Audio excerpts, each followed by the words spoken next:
আসসালামু আলাইকুম।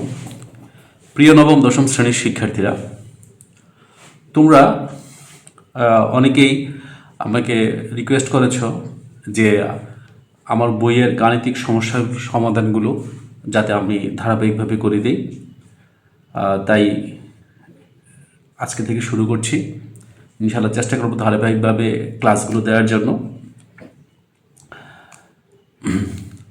আচ্ছা, আমরা প্রথমে এই ক্লাসগুলো করতে গিয়ে কিছু কিছু টপিকস একটু আলোচনা করা প্রয়োজন। সেটি টপিকগুলো আমরা একটু ধারাবাহিকভাবে আলোচনা করে তারপর আমরা অনুশীলনী গাণিতিক সমস্যাগুলো সমাধান করার চেষ্টা করব। এখন আমরা প্রথম অধ্যায়ে আলোচনা করব, অর্থাৎ ভৌত রাশি ও পরিমাপ। তার মানে আজকে আমাদের পাঠের বিষয় হচ্ছে ভৌত রাশি ও পরিমাপ।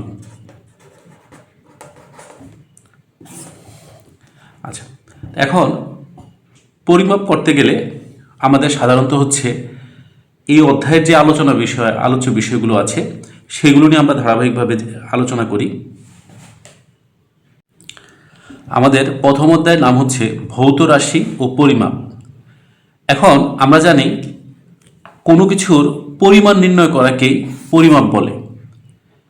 এখন পরিমাপ করতে গেলে কারো না কারোর সাথে তুলনা করা লাগে।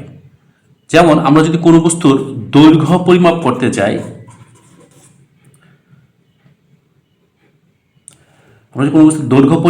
যাই, তাহলে আমরা একটা স্কেলের সাথে তুলনা করি। অর্থাৎ আমরা এখানে একটা সাধারণ মিটার স্কেল দেখতে পাচ্ছি। অর্থাৎ আমরা যদি দেখি এই মিটার স্কেলের প্রত্যেকটি ঘর আমরা যেমন 5, 6, 7, অর্থাৎ আমাদের যে মিটার স্কেলটা আছে এই দাগগুলো আমরা জানি যে সেন্টিমিটারে দাগ কাটা থাকে, কিন্তু তার সাথে যে ছোট ছোট আরও ঘরগুলো আছে এগুলো সাধারণত হচ্ছে মিলিমিটারে দাগ কাটা থাকে। এবং আমরা দেখতে পাচ্ছি যে 10 মিলিমিটার সমান হচ্ছে 1 সেন্টিমিটার। তার মানে হচ্ছে এই মিটার স্কেলের যেই দৈর্ঘ্য পরিমাপ করি আমরা, তার সবচেয়ে ক্ষুদ্রতম এক ঘরের মান হচ্ছে 1 মিলিমিটার। অর্থাৎ 1 মিলিমিটার হচ্ছে এই যে মিটার স্কেল তার সবচেয়ে ক্ষুদ্রতম এক ভাগের মান। এখন বৈজ্ঞানিক গবেষণায় অথবা এমন অনেক সূক্ষ্ম মান নেওয়া লাগে যে মিলিমিটারের চেয়েও ছোট মান আমাদেরকে পরিমাপ করতে হয়। কিন্তু আমাদের যে স্বাভাবিক মিটার স্কেল আছে সেই মিটার স্কেল দিয়ে আমরা মিলিমিটারের চেয়ে ক্ষুদ্র দৈর্ঘ্য পরিমাপ করতে পারি না। তাই জনাব পিয়েরে ভার্নিয়ার এই যে মিটার স্কেল তার সাথে ছোট আরেকটি স্কেল যুক্ত করে দিয়েছেন, যার নাম হচ্ছে ভার্নিয়ার স্কেল। যেমন আমরা এখানে দেখতে পাচ্ছি এই যে স্কেলটা, এটা হচ্ছে আমার প্রধান স্কেল। অর্থাৎ আমার প্রচলিত যে মিটার স্কেল আছে সেই মিটার স্কেলটাকেই এখানে নাম দেওয়া হয়েছে প্রধান স্কেল। কারণ আমরা মেইন মানটা বা বড় মানটা সাধারণত হচ্ছে আমরা এই মিটার স্কেল দিয়ে নেই, এ কারণে এর নাম হচ্ছে প্রধান স্কেল। এবং তার সাথে আরেকটি স্কেল যুক্ত করা হয়েছে যার নাম হচ্ছে ভার্নিয়ার স্কেল। এখন আমরা দেখতে পাচ্ছি যে প্রধান স্কেল অর্থাৎ আমাদের যে প্রচলিত যে মিটার স্কেলটা আছে তার সাথে ছোট আরেকটা স্কেল যুক্ত করা হয়েছে, এবং এই স্কেলটাতে সাধারণত হচ্ছে কোনো একক নেই এবং 0 থেকে 10 পর্যন্ত ঘর বা দাগ কাটা আছে। এখন এই যে প্রধান স্কেলের সাথে ছোট আরেকটা স্কেল আমরা যুক্ত করলাম যার নাম হচ্ছে ভার্নিয়ার স্কেল। এই ভার্নিয়ার স্কেল এবং প্রধান স্কেল দুটো স্কেলকে একত্রে মিলিয়ে বলা হয় স্লাইড ক্যালিপার্স।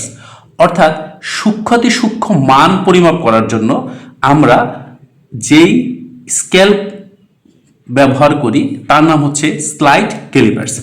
এখন আমরা যদি স্লাইড ক্যালিপার্সের বিভিন্ন অংশের সাথে পরিচিত হতে যাই তাহলে আমরা এটা দেখি যে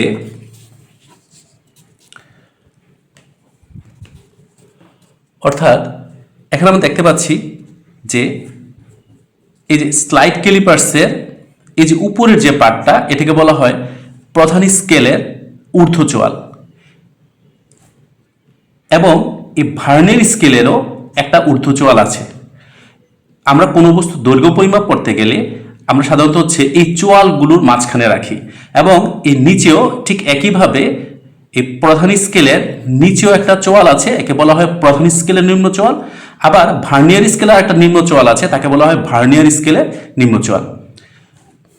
তার মানে আমরা দেখলাম প্রধান স্কেল, ভার্নিয়ার স্কেল, প্রধান স্কেলের ঊর্ধ্বচোয়াল, ভার্নিয়ার স্কেলের ঊর্ধ্বচোয়াল, প্রধান স্কেলের নিম্ন চোয়াল এবং ভার্নিয়ার স্কেলের নিম্ন চোয়াল। তার সাথে একটি স্ক্রু দেওয়া আছে, কারণ স্ক্রুর সাহায্যে আমি যখন কোনো একটা বস্তুর দৈর্ঘ্য পরিমাপ করার পর জাস্ট মানটা যাতে ফিক্সড থাকে, যাতে স্ক্রুর যে স্লাইডটা যাতে নড়ে না যায়, তখন আমরা সাধারণত হচ্ছে স্ক্রুটা দিয়ে এটি আটকিয়ে রাখি, এবং সাথে পাতের দণ্ড আছে। এবং অলরেডি তোমরা হয়তো ব্যবহারিক ক্লাসে এই যন্ত্রের সাথে পরিচিত হয়েছ। এখন এই যন্ত্রের সাহায্যে একটা বস্তুর দৈর্ঘ্য পরিমাপ করতে গেলে আমাদের যে জিনিসগুলো জানা প্রয়োজন সেটা হচ্ছে এই ভার্নিয়ার স্কেলের যে শূন্য দাগ, এটা প্রধান স্কেলের যেই দাগের সাথে মিলে যায় তাকে বলা হয় প্রধান স্কেল পার্ট, তাকে বলা হয় প্রধান স্কেল পার্ট। এবং আমরা প্রধান স্কেল পার্টকে সাধারণত হচ্ছে এম দ্বারা প্রকাশ করি, অর্থাৎ আমাদের প্রধান স্কেল পার্ট হচ্ছে সাধারণত হচ্ছে আমরা প্রধান স্কেল পার্টকে আমরা এম দ্বারা প্রকাশ করি। তারপর ভার্নিয়ার স্কেলের একটা দাগ প্রধান স্কেলের একটা দাগের সাথে হুবাহু মিলে যায়। আমরা এখানে অনেক দাগ আছে, সবগুলা কাছাকাছি মনে হবে, তবে পারফেক্টলি দেখলে আমরা বুঝতে পারবো যে একটা দাগ একদম হুবাহু মিলে গেছে। যেই দাগটা প্রধান স্কেলের সাথে হুবাহু মিলে গেছে তাকে বলা হবে ভার্নিয়ার সমপাতন, ভার্নিয়ার সমপাতন। এবং আরেকটা মান আমাদের জানা লাগে, সেটা হচ্ছে ভার্নিয়ার ধ্রুবক। অর্থাৎ ভার্নিয়ার ধ্রুবক নির্ণয় করার জন্য আমাদের যে মানটা জানা লাগে সেটা হচ্ছে প্রধান স্কেলের ক্ষুদ্রতম এক ঘরের মান। তো আমরা জানি যে প্রধান স্কেলের ক্ষুদ্রতম এক ঘরের মান ডিভাইড বাই হচ্ছে ভার্নিয়ারের ভাগ সংখ্যা। এটা দিয়ে আপনি পাই ভার্নিয়ার ধ্রুবক, বা তাকে বলা হয় ভার্নিয়ার কনস্ট্যান্ট, বা তাকে আমরা ভিসি দ্বারা প্রকাশ করি। এখন প্রধান স্কেলের ক্ষুদ্রতম এক ঘরের মানকে আমরা সাধারণত হচ্ছে প্রকাশ করার জন্য এস দ্বারা প্রকাশ করি, এবং ভার্নিয়ারের ভাগ সংখ্যাকে আমরা এন দ্বারা প্রকাশ করি। অর্থাৎ প্রধান স্কেলের ক্ষুদ্রতম মানটা সাধারণত হচ্ছে, আমরা যে মিটার স্কেল ব্যবহার করি এখানে যে মিলিমিটারের দাগ কাটা থাকে, সাধারণত হচ্ছে 1 মিলিমিটার হচ্ছে সবচেয়ে ক্ষুদ্রতম দৈর্ঘ্য। এবং আমরা যে স্কেলটা আমরা একটু আগে দেখলাম তার ভার্নিয়ারের ভাগ সংখ্যা হচ্ছে 10। তার মানে 1 মিলিমিটারকে 10 দ্বারা ভাগ করে আমরা যে মানটা পাই সেটি হচ্ছে আমাদের ভার্নিয়ার ধ্রুবক। অর্থাৎ আমরা যদি দেখি, অর্থাৎ VC is equal to S by N, এই সূত্রের সাহায্যে আমরা ভার্নিয়ার ধ্রুবক নির্ণয় করব। এখন আমরা যদি দেখি যে একটা বস্তুর দৈর্ঘ্য নির্ণয়ের ক্ষেত্রে স্লাইড ক্যালিপার্সের যে সূত্রটা আমাদের জানা লাগে সেটা হচ্ছে যে আমি যদি বস্তুর দৈর্ঘ্য নির্ণয় করি, দৈর্ঘ্য এল সমান সমান হচ্ছে প্রধান স্কেল পার্ট, আমরা বলেছি প্রধান স্কেল পার্টকে আমরা এম দ্বারা প্রকাশ করব, প্লাস ভার্নিয়ার সমপাতনকে আমরা ভি দ্বারা প্রকাশ করি, ইন্টু হচ্ছে ভিসি। এখন এটা হচ্ছে যদি ত্রুটি মুক্ত কোনো স্কেল থাকে, অর্থাৎ কোনো স্লাইড ক্যালিপার্স আমরা নিলাম যার মানের কোনো ত্রুটি নেই, যেমন ত্রুটিমুক্ত একটি স্কেল যদি আমরা দেখি, অর্থাৎ আমরা কিভাবে চিনব ত্রুটিমুক্ত স্কেল, অর্থাৎ যে স্কেলের ক্ষেত্রে যে আমরা দেখতে পাচ্ছি এটা হচ্ছে আমাদের ভার্নিয়ার ক্যালিপার্স এবং এটা হচ্ছে আমাদের প্রধান স্কেল। এখন যে স্কেলের ক্ষেত্রে এই প্রধান স্কেলের শূন্য দাগ এবং ভার্নিয়ার স্কেলের শূন্য দাগ একসাথে মিলে যায়, অর্থাৎ আমি যখন স্লাইড ক্যালিপার্স একসাথে মিলাবো তখন প্রধান স্কেলের শূন্য দাগ এবং ভার্নিয়ার স্কেলের শূন্য দাগ যখন এক বরাবর বা একসাথে মিলে যায় তখন সেই স্কেলটিকে বলা হয় যান্ত্রিক ত্রুটিমুক্ত স্কেল। এখন আমরা যখন ব্যবহারিক ক্লাসে দেখব তখন এই যান্ত্রিক ত্রুটি আছে কিনা সেই ত্রুটি শনাক্ত করে তারপর আমাদের ম্যাথগুলো করা লাগবে। এবং এর বাইরে আমাদের যদি বলে দেয় যে না, আমরা যদি দেখি যে স্লাইড ক্যালিপার্সের ক্ষেত্রে প্রধান স্কেল এর শূন্য দাগ এবং ভার্নিয়ার স্কেলের শূন্য দাগ যদি না মিলে তাহলে বুঝতে হবে যে এখানে যান্ত্রিক ত্রুটি আছে, অর্থাৎ ত্রুটিযুক্ত একটি স্কেল। এখন আমরা এখানে দেখতে পাচ্ছি যে এই ভার্নিয়ার স্কেলের শূন্য দাগ এবং প্রধান স্কেলের শূন্য দাগ একসাথে মিলে নাই। এখন কি হয়েছে যে প্রধান স্কেলের শূন্য দাগটাকে ভার্নিয়ার স্কেলের শূন্য দাগটা ভার্নিয়ার স্কেলের দাগটা অতিক্রম করে গেছে। এই কারণে এই ত্রুটিকে বলা হবে ঋণাত্মক ত্রুটি। আর একই ক্ষেত্রে আমরা যদি দেখতে পাই যে প্রধান স্কেলের শূন্য দাগটা ভার্নিয়ার স্কেলের শূন্য দাগটাকে যদি ভার্নিয়ার স্কেলের শূন্য দাগটা যদি প্রধান স্কেলের শূন্য দাগটাকে অতিক্রম না করে, অর্থাৎ তার ডান পাশে থাকে, তখন তাকে বলা হবে ধনাত্মক ত্রুটি। অর্থাৎ আমরা দেখলাম যে স্লাইড ক্যালিপার্সের ক্ষেত্রে যদি ত্রুটিযুক্ত থাকে তাহলে দুই ধরনের ত্রুটি হইতে পারে, একটা হচ্ছে ধনাত্মক ত্রুটি এবং একটা হচ্ছে ঋণাত্মক ত্রুটি। এখন ম্যাথ করার ক্ষেত্রে আমাদের যে জিনিসটা মাথায় রাখতে হবে, যেই ত্রুটি হোক আমরা ত্রুটির মানটা বিয়োগ করব। আমরা যদি দেখি সূত্রের ক্ষেত্রে, অর্থাৎ ত্রুটি হবে প্লাস মাইনাস ই, অর্থাৎ যদি ধনাত্মক ত্রুটি হয় তাহলে আমরা প্লাস দিয়ে লিখব, ঋণাত্মক ত্রুটি হয় মাইনাস দিয়ে লিখব। আচ্ছা, আমরা একটা ম্যাথ করি তাহলে আমাদের কনসেপ্ট ক্লিয়ার হয়ে যাবে। আচ্ছা, এক্ষেত্রে আমাদের একটা ম্যাথ দেওয়া আছে। আমরা যদি দেখি যে একটি দণ্ডকে স্লাইড ক্যালিপার্সের সাহায্যে পরিমাপ করতে গিয়ে তার প্রধান স্কেলের পার্ট 5 সেন্টিমিটার পাওয়া গেছে। ভার্নিয়ার সমপাতন ভি সমান 7 এবং তারা ভার্নিয়ার ধ্রুবকের মান দিয়ে দিয়েছে 0.1 মিলিমিটার। আমাদের বলছে দণ্ডের দৈর্ঘ্য নির্ণয় করো। এখন আমাদের ফিজিক্সের ম্যাথের ক্ষেত্রে আমরা যে জিনিসগুলো জানা লাগে সেটা হচ্ছে আমাদের যে মানগুলো দিয়ে দিয়েছে সেই মানগুলো আমাদেরকে সাজাইতে হবে।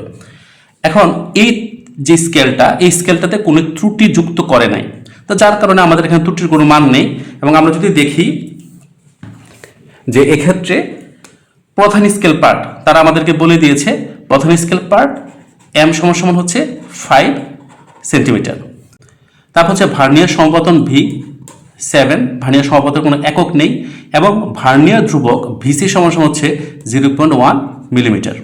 যেহেতু আমাদের উপরের পার্টটা সেন্টিমিটার আছে, আমরা সেন্টিমিটারে নিয়ে যাব, তখন আমরা সাধারণত হচ্ছে এই সেন্টিমিটার 0.1 মিলিমিটারকে সাধারণত 10 দিয়ে ভাগ করে আমরা 0.01 সেন্টিমিটারে কনভার্ট করে নিলাম। এখন আমরা একটা বস্তুর দৈর্ঘ্য পরিমাপ করার জন্য যে সূত্রটা জানি সেই সূত্রটা হচ্ছে L = m + v × vc। যেহেতু আমাদের এখানে যান্ত্রিক ত্রুটি বন্ধ দেয়া নাই, তার মানে হচ্ছে এখানে যান্ত্রিক ত্রুটির মানটা এটা হচ্ছে 0, ওটা লেখারও প্রয়োজন নাই। এখন আমরা যদি মান বসাই, অর্থাৎ প্রধান স্কেল পার্ট 5 + v হচ্ছে bc। এখন আমরা ক্যালকুলেশন করলে আমরা দেখতে পাই যে মানটা আসছে হচ্ছে, যেহেতু সবগুলোর একক হচ্ছে সেন্টিমিটার, সুতরাং মানটা হচ্ছে 5.07 সেন্টিমিটার। অর্থাৎ এটা হচ্ছে আমাদের এখানে যে উদ্দীপকের ম্যাথটা দেওয়া আছে সেই ম্যাথটার যে সমাধান যদি আমরা করতে চাই এটা। কিন্তু আমাদের যদি যান্ত্রিক ত্রুটি দেয়া থাকে, যেমন আমাদের যান্ত্রিক ত্রুটি দেয়া থাকতে পারে, যেমন এই পাঠের ক্ষেত্রে দুই ধরনের যান্ত্রিক ত্রুটি দিতে পারে। যেমন বলে দিতে পারে যে এই যন্ত্রে আমাদের ধনাত্মক ত্রুটি হচ্ছে প্লাস, যেহেতু ধনাত্মক ত্রুটি বলছে তা আমাদের হচ্ছে +2 মিলিমিটার। এখন যদি একক দিয়ে দেয়, অর্থাৎ দুইভাবে যান্ত্রিক ত্রুটি উল্লেখ থাকতে পারে প্রশ্নে, যদি একক দিয়ে দেয়, যেখানে বলল যে ধনাত্মক ত্রুটি 2 মিলিমিটার হইতে পারে, অথবা ঋণাত্মক ত্রুটি যদি বলে দেয় তখন ঋণাত্মক ত্রুটিও 2 মিলিমিটার হইতে পারে। তখন আমরা কি করব, যেই এককে দিয়ে দিয়েছে কিন্তু আমাদের বাকি এককগুলা, অর্থাৎ প্রশ্নে আমাদের বাকি এককগুলোকে যেইভাবে আমরা কনভার্ট করে নিয়েছি সেই জায়গায় কনভার্ট করে নিয়ে যাব। অর্থাৎ যেহেতু আমাদের বাকি এককগুলো সবগুলো আমরা সেন্টিমিটারে কনভার্ট করেছি, তাই এই যে ত্রুটির মানটা একেও আমরা 2 মিলিমিটারকে আমরা হচ্ছে 0.2 সেন্টিমিটারে কনভার্ট করে নিব। নিয়ে আমরা সবসময় মনে রাখবো ত্রুটির মান সবসময় বিয়োগ করব।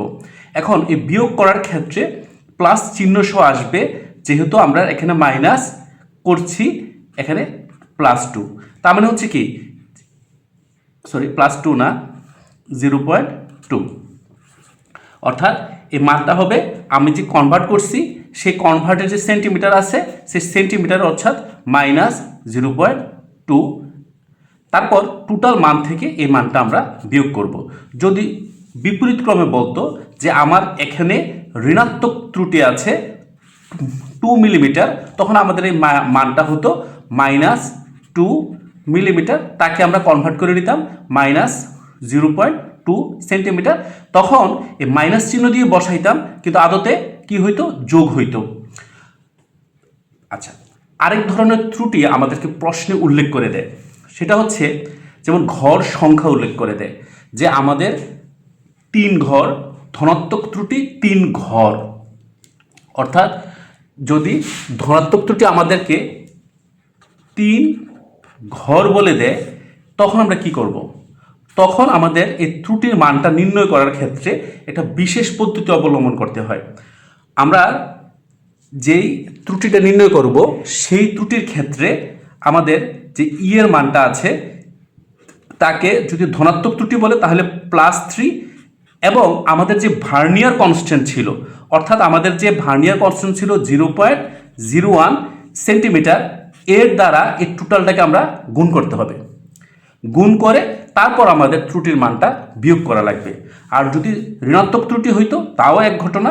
যদি ঘর সংখ্যা বলে দেয় যে -3 ঘর, অর্থাৎ আমাদের ঋণাত্মক ত্রুটি হয়েছে 3 ঘর, যদি ঘর বলতো তখন আমরা করতাম কি, যে এই মানটাকে আমাদের ভিসি মানে ভার্নিয়ার কনস্ট্যান্ট দ্বারা গুণ করে তারপরে বিয়োগ করতাম।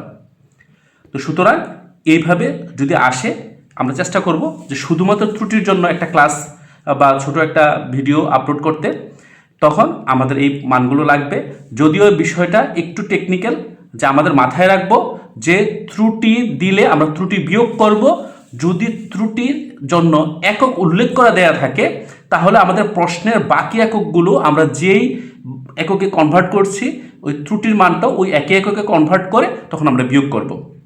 আর যদি প্রশ্নে ঘর সংখ্যা উল্লেখ থাকে যে ধনাত্মক ত্রুটি 3 ঘর, অথবা ঋণাত্মক ত্রুটি 3 ঘর, অথবা 3 ঘর ডানে সরেছে, অথবা 3 ঘর বামে সরেছে ত্রুটির মান, তখন আমরা যে ত্রুটির ঘর সংখ্যা আছে ঘর সংখ্যাকে ভার্নিয়ার কনস্ট্যান্ট দ্বারা গুণ করে তখন এর মান নির্ণয় করব।